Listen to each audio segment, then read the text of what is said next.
অসমৰ বাবে এটা অতি উদ্বেগজনক খবৰ গড় হিচাপত যদি আপুনি চাই ভাৰততকৈ অসমত কেঞ্চাৰ ৰোগীৰ সংখ্যা যথেষ্ট বেছি ভাৰতত যদি প্ৰতি 1 লাখত 104 জন কেঞ্চাৰ ৰোগী আৰু তেন্তে অসমত কিন্তু প্ৰতি 1 লাখত 128 অৰ্থাৎ আপুনি ডিফাৰেন্সটো চাওক কি কাৰণে হৈছে অসমত এই কেঞ্চাৰ ৰোগীৰ সংখ্যা ইমান ব্যাপক হাৰত কিয় বৃদ্ধি পাইছে ইয়াৰ অন্তৰালত কি কাৰণ আছে এই গোটেই কথাখিনি আমি জানিম আমাৰ সৈতে বি বৰুৱা কেঞ্চাৰ ইনষ্টিটিউটৰ মেডিকেল সুপাৰিনটেণ্ডেণ্ট মণিগ্ৰীভা কৃষ্ণাত্য ডাঙৰীয়া আছে আমাৰ সৈতে আমি কথা পাতিম স্যাৰ আপোনাক স্বাগতম জনাইছো গোটেই কথাখিনি আমি যেটো ৰিপৰ্ট আহিছে এটা উদ্বেগজনক খবৰ অসমত ইমান ভয়ংকৰ কেঞ্চাৰ কিয় হৈছে বা লেটেষ্ট যেটো ডাটা সেই ডাটাটো আপোনাৰ ওচৰত কি আছে পোনপ্ৰথমতে মই নিউজ 18ক ধন্যবাদ জ্ঞাপন কৰিছোঁ যে মোক এইটো সুযোগ দিছে এইখিনি কথা ৰাইজৰ মাজত দাঙি ধৰিবৰ কাৰণে আপুনি কৈছে যে অসমত কেঞ্চাৰ ৰোগৰ হাৰটো ভাৰতবৰ্ষতকৈ বেছি তাৰ উপৰিও আমাৰ কামৰূপ ডিষ্ট্ৰিক্ট মহানগৰ আমাৰ কামৰূপ জিলাত আমাৰ গুৱাহাটী মহানগৰীত গোটেই অসমতে কেঞ্চাৰৰ ইনচিডেন্সটো চবতছে বেছি য'ত ভাৰতবৰ্ষৰ এভাৰেজ 104 জনৰ মাজত হয় 1 লাখ বৰ্গৰ ভিতৰত তো অসমত হয় 120 জনৰ মাজত হয় পাৰ 1 লাখ পপুলেশ্যন সেই ক্ষেত্ৰতে গুৱাহাটীত বা আমাৰ কামৰূপ মহানগৰীত দেখা গৈছে 170 জনলৈকে হয় পাৰ 1 লাখ পপুলেশ্যন হয় হায়েষ্ট ইন আছাম আৰু কিছুমান তথ্য আছে মোৰ হাতত আমাৰ কামৰূপ ডিষ্ট্ৰিক্টখনত এজনৰ ভিতৰত 27 জনৰ ভিতৰত এজন পুৰুষৰ হ'ব পাৰে কেঞ্চাৰ ইছ'ফেগাছ কেঞ্চাৰ যিটো খাদ্যনলীৰ কেঞ্চাৰ হ'ব পাৰে আৰু থ্ৰোট কেঞ্চাৰ 44 ভিতৰত এজন পুৰুষৰ ভিতৰত হ'ব পাৰে থ্ৰোট কেঞ্চাৰ চিমিলাৰলি মহিলা থ্ৰোট কেঞ্চাৰ মানে আমি ডিঙিৰ ভিতৰত হোৱা কেঞ্চাৰ বুলি হয় হয় আৰু চিমিলাৰলি আমাৰ তথ্য আছে 55 গৰাকী মহিলাৰ মাজত এগৰাকী মহিলাৰ ব্ৰেষ্ট কেঞ্চাৰ হ'ব পাৰে চ' এইটো এটা ভয়াৱহ তথ্য এইটো আমি তাৰ কাৰণে সজাগ হ'ব লাগিব আৰু আমাৰ খাদ্য প্ৰণালী বা ধপাতজনীয় ব্যৱহাৰ সম্পূৰ্ণ বন্ধ কৰিব লাগিব তেতিয়াহে আমি আমাৰ মাজত কেঞ্চাৰৰ হাৰটো কমাব পাৰিম মাউথ কেঞ্চাৰৰ ডাটাটো যদি কিমান দিয়ে মাউথ কেঞ্চাৰ প্ৰতি 60 গৰাকীৰ মাজত এজন পুৰুষৰ হয় আৰু প্ৰতি 100 গৰাকী মহিলাৰ মাজত এগৰাকী হ'ব পাৰে আটাইতকৈ ভয়ংকৰ কেঞ্চাৰ বুলি ক'বলৈ গ'লে কোনটো বেছি হৈছে অসমত এতিয়া আমাৰ অসমত খুব ভয়ংকৰ কেঞ্চাৰ খাদ্যনলী কেঞ্চাৰটো আছে তাৰ উপৰিও গলব্লাডাৰ কেঞ্চাৰটো খুব ভয়ংকৰ ৰূপে আমাৰ মাজত হ্ৰাস পাইছে তাৰ কাৰণে বিভিন্ন কাৰণ হ'ব পাৰে আমাৰ গৱেষকে আমি গৱেষণাদি গম পাইছিলোঁ যে আৰ্ছেনিক খাদ্য পানীত যদি খোৱাৰ পানীত যদি আৰ্ছেনিকৰ পৰিমাণটো বেছি থাকে সেইটো এটা কাৰণ হ'ব পাৰে আমি এটা গৱেষণা কৰি গম পাইছিলোঁ এতিয়া ইমানখিনি যে উদ্বেগজনক তথ্য আহিছে ইমান বেছিকৈ কেঞ্চাৰ হৈছে মাউথ কেঞ্চাৰ হওক আপুনি খাদ্যনলী কেঞ্চাৰ হওক ইয়াৰ কাৰণবোৰ কি হৈছে অসমত মূল কাৰণসমূহ কি আমি পূৰ্বতে গম পাইছিলোঁ যে অৰুণাচলৰ পাপমপাৰে জিলাত যথেষ্ট কেঞ্চাৰৰ ৰোগী আছে হায়েষ্ট ইণ্ডিয়াৰ ভিতৰত হায়েষ্ট অসমত ইমান বেছি হৈছে কাৰণ কি অসমত আপোনাৰ চাব আমাৰ অসম বা নৰ্থ ইষ্টত আমাৰ টবেকো ধপাতৰ সেৱনটো চবতছে বেছি ভাৰতবৰ্ষতে চবতছে বেছি সেইটো নাম্বাৰ 1 নাম্বাৰ 2 আমাৰ ইয়াতে মদ্যপান যোনটো এলকহল ড্ৰিংকিং তাৰ হেবিটটো বহুত বেছি তৃতীয়তে মই যেনেকৈ ক'লোঁ আৰ্ছেনিক বা আমাৰ খাদ্য প্ৰণালী যোনটো আছে যেনেকৈ স্ম'ক মিট খোৱা বা এই আমি স্ম'ক ফিছ বা ড্ৰাই ফিছ এইবিলাক ধৰণৰ সেৱন খুব বেছি হয় সেইটো এটা হ'ব পাৰে আৰু হ'ব পাৰে আমাৰ বাতাবৰণৰ যোনটো ক'লোঁ আৰ্ছেনিক বা পানীত আৰ্ছেনিক বা সেইখিনি কাৰণত হ'ব পাৰে এটা কাৰক হ'ব পাৰে খাদ্যনলী কেঞ্চাৰটো মূল কাৰণ কি খাদ্যনলী কেঞ্চাৰটো মই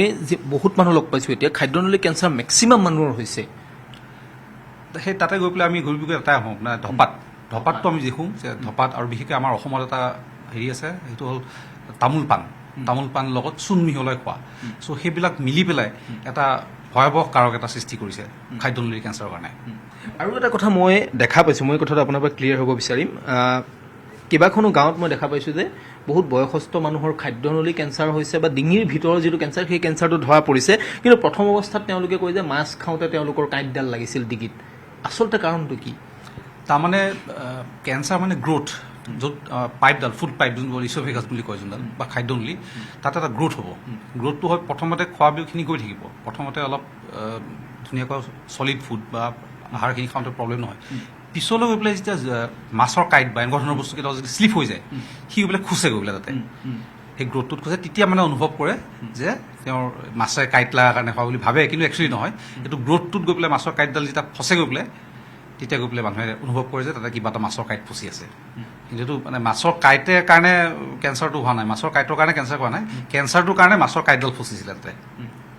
মহিলাৰ ব্ৰেষ্ট কেঞ্চাৰৰ কাৰণ কি হৈছে মহিলাৰ ব্ৰেষ্ট কেঞ্চাৰ হৈছে মেইনলি আপোনাৰ এজটোৱে মেইন ফেক্টৰ। তাৰপিছত আপোনাৰ মহিলা যোনে আপোনাৰ স্মকিং কৰে, ড্ৰিংকিং কৰে,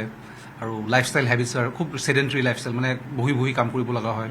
তাৰপিছত বয়সত কম বয়সতে হেৰি কৰা, আৰু মেইনলি সেইটাই মেইন কাৰণ আমাৰ অসমতে বা বিভিন্ন ধৰণৰ। আৰু হৰম'ন থেৰাপি যোনে লয়, হৰম'ন থেৰাপি যোনে ব্যৱহাৰ কৰে, হয়। এতিয়া অসমত কেঞ্চাৰৰ কিবা বয়সৰ হেৰি আছে নেকি, মানে কেনেকুৱা বয়সত বেছিকৈ হৈছে তেনেকুৱা কিবা আছে নেকি? অসম বুলি নহয়, গোটেই ভাৰতবৰ্ষতে 60 years এণ্ড এবভ, বা এটা এভাৰেজ যদি কয় 50 to 70 yearsত মেক্সিমাম কেঞ্চাৰ পেচেণ্ট থাকে, 50 years to 70 years। সেইটো অসম বুলি গোটেই ভাৰতবৰ্ষতে সেইটো এজতে। আৰু স্পেচিয়েলি আপোনাৰ চাইল্ডহুড কেঞ্চাৰো থাকে, বাচ্ছাৰ যিটো হয়, কিন্তু তাৰ হ্ৰাসটো খুব কম, মানে এডাল্ট কেঞ্চাৰটো কম। এতিয়া আমি কি কি কৰিব লাগিব ইয়াৰ পৰা সাৱধান হ'বলৈ?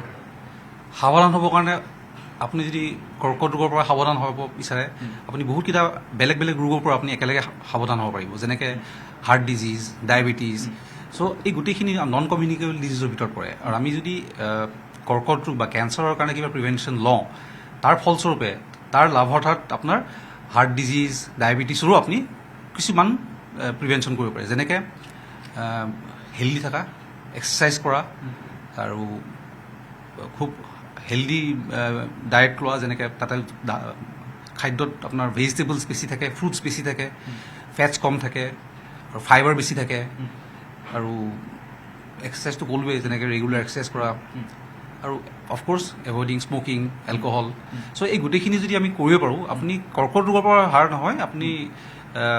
হাৰ্ট ডিজিজ, ডায়েবেটিছৰ এইবিলাকৰ পৰা আপুনি কিছুমানে প্ৰিভেণ্ট কৰিব পাৰে। আমি বহুত কেঞ্চাৰ পেচেণ্টক দেখা পাওঁ যে আপোনালোকৰ মেডিকেললৈ আহিছে, কেঞ্চাৰটো ধৰা পৰিছে, কিন্তু সেই ষ্টেজটো থাৰ্ড ষ্টেজ হৈ গৈছে, হয়তো ছেকেণ্ড ষ্টেজত ধৰা পৰিছে, ফাৰ্ষ্ট ষ্টেজত হয়তো ধৰা তেওঁলোকৰ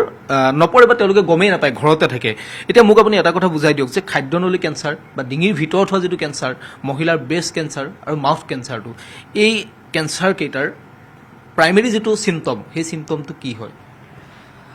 আনফৰ্চুনেটলি মেক্সিমাম কেঞ্চাৰৰ যেতিয়া প্ৰাইমেৰী যোনটো আপুনি ক'লে চিমটম, বা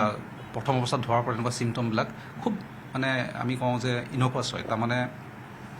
নেগলিজিবল হয়, মানে এটা সাধাৰণ প্ৰণালী যি কয়, মানে মানুহে ইগন'ৰ কৰে। যেনেকৈ আপুনি এতিয়া মুখৰ কেঞ্চাৰৰ কথা ক'লে, মুখত সৰুকৈ দাঁতৰ মাজত এটা সৰু ঘাঁ লাগিব,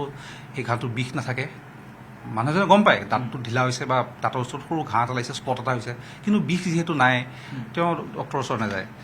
same goes for breast cancer, সৰুকৈ ব্ৰেষ্টত লাম্প এটা হৈছে, মহিলাগৰাকীয়ে গম পাইছে লাম্প এটা আছে, মানে সৰু লাম্প এটা আছে, কিন্তু যিহেতু বিষ চিষ নাই, আছে আৰু থাকিব। সেইকাৰণে আৰ্লি চিমটমছবিলাক নেগলিজিবল হয়, মানে পেচেণ্টৰ হেৰিত মানে তেওঁলোকে ইগন'ৰ কৰি থয়। চিমিলাৰলি আপোনাৰ ইছ'ফেগাছৰ খাদ্যনলী কেঞ্চাৰ, মানে প্ৰথমতে অলপ গম পায়, বহুত এনেকুৱা নহয় গম নাপায়, অলপ খাওঁতে অলপ অসুবিধা পায়, অলপ বেছি গোটা বস্তু খালে অলপ বুজি যায়, কিন্তু তেওঁলোকে মানুহে ইগন'ৰ কৰে। যেতিয়া একদম খাব নোৱাৰা হৈ যায়, দেখিলে এতিয়া ভাতৰ গৰাটো গিলিলেও অসুবিধা হয়, তেতিয়াহে ডক্টৰৰ ওচৰত যায়। মানে যদি সেই আৰ্লি চিমটম, মানে মই সদায় এটা কথা বিশ্বাস কৰোঁ, এই পেইন যোনটো চিমটম ইন কেঞ্চাৰ, এইটো অলপ পিছৰ ফাললৈ আহে। মানুহে সেই পেইনৰ কাৰণে অপেক্ষা কৰোঁতে মানে যেতিয়ালৈকে নাহে, ৰখি থাকে, ঘৰতে হ'ব ভাল হ'ব, কোনোবাইতো মই দেখিছোঁ আপোনাৰ চাধাও লগাই দিয়ে, এই সৰু ঘাট লাগিছে কোনোবাই কৈ তাতে চাধা লগাই দিয়ে, তেনেকুৱা বহুত চূণ লগাই দিয়ে, কিন্তু সেইবিলাক মানে বেছিকেলি ইগন'ৰ কৰে।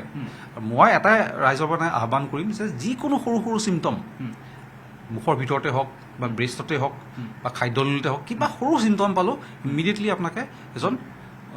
চিকিৎসকৰ লগত পৰামৰ্শ ল'ব লাগে। মই আপোনাক এইটো লাষ্ট ৰিকুৱেষ্ট এটা থাকিব, as a doctor, specialist doctor, আপুনি যদি মহিলাৰ ব্ৰেষ্টৰ যিটো কেঞ্চাৰ, এই কেঞ্চাৰটো কেনেকৈ গম পাব এগৰাকী মহিলাই, আপুনি যদি প্ৰেক্টিকেলি যদি অকণমান যদি বুজাব পাৰে। আমি কওঁ ছেল্ফ ব্ৰেষ্ট এক্সামিনেশ্যন, তাৰমানে আপুনি ডক্টৰৰ ওচৰতো যাব নালাগে। মাহত এটা ফিক্স টাইম লৈ পেলাই মাহেকীয়া হোৱা 4-5 দিনৰ পিছত বা 6 দিনৰ 7 দিনৰ পিছত নিজৰ ব্ৰেষ্টটো নিজে যদি আঙুলিৰ টিপটোৰে নহয়, এই ছাইডেদি পাল্পটোৰে, টিপটোৰে নহয়, এইখিনি পাল্প বুলি কয়, এই পাল্পেদি গোটেই ব্ৰেষ্ট আৰু এক্সিলা, এইখিনি আমি এক্সিলা বুলি কওঁ, গোটেই ব্ৰেষ্টটো আৰু এক্সিলাটো ভালছে যদি পিটিকি চাই, তাতে আৰ্লি ষ্টেজত সৰু লাম্প ধৰা পৰে, সেইটোৱে বেষ্ট হয় ছেল্ফ ব্ৰেষ্ট এক্সামিনেশ্যন। যিহেতু আমাৰ মহিলাখিনিৰ সময় অভাৱ, ঘৰৰ ব্যস্ততাৰ মাজতে যায়, ঘৰৰ কাম কৰোঁতেই যায়, তো মাহত এটা দিন লৈ পেলাই তেওঁলোকে মানে মাহেকীয়া হোৱা 7 দিন বা 8 দিনৰ পিছত ছেল্ফ ব্ৰেষ্ট এক্সামিনেশ্যন কৰিলে চাফিচিয়েণ্ট, আৰ্লি ব্ৰেষ্ট কেঞ্চাৰ ধুনীয়াকৈ ধৰা পৰিব পাৰে। আপুনি বিচৰা বাতৰি পাব কেৱল নিউজ 18 এপত। নিউজ 18 এপ ডাউনলোড কৰিবলৈ স্কেন কৰক এই QR কোড। গুগল প্লে ষ্টৰতো পাব এই নিউজ 18 এপ।